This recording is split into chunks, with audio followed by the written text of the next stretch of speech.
In this grade 6 classroom, these Afghan girls are learning English and dreaming big. What do you want to be when you grow up? I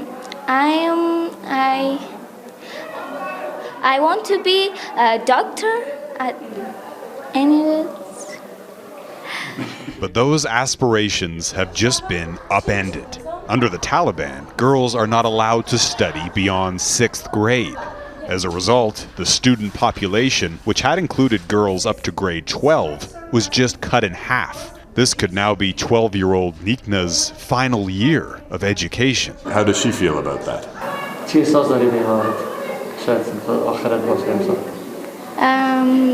Not good.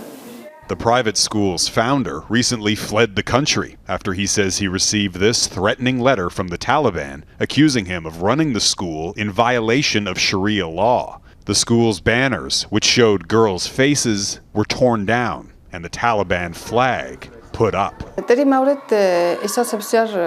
The school's principal says, "I see our girls playing and singing, and it makes me really sad to think they can't continue their studies."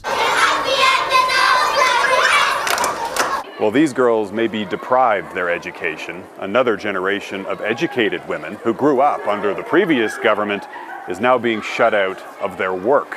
On that day when the Taliban arrived, I was at the office. Khalida has a diploma in computer science and a law degree. She started her career a decade ago as a receptionist for an insurance company, then worked her way up to management, leading a team of 60.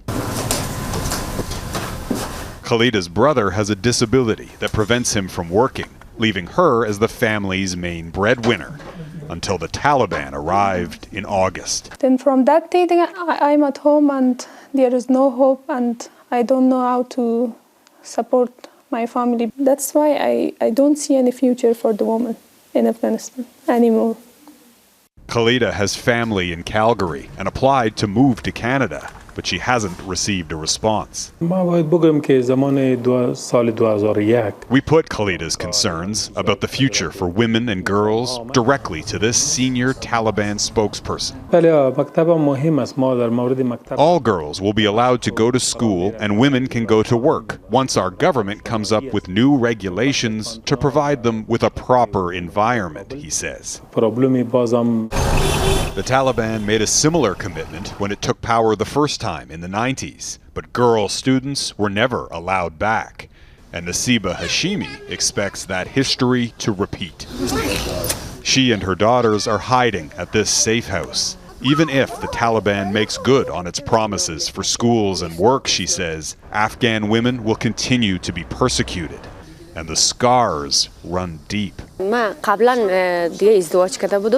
ex-husband and his family were very violent, she says. They beat me, forced me to stay home, and wouldn't allow me to go to university. Hashimi eventually filed for divorce and fled. She says she's received death threats from her ex-husband and the Taliban.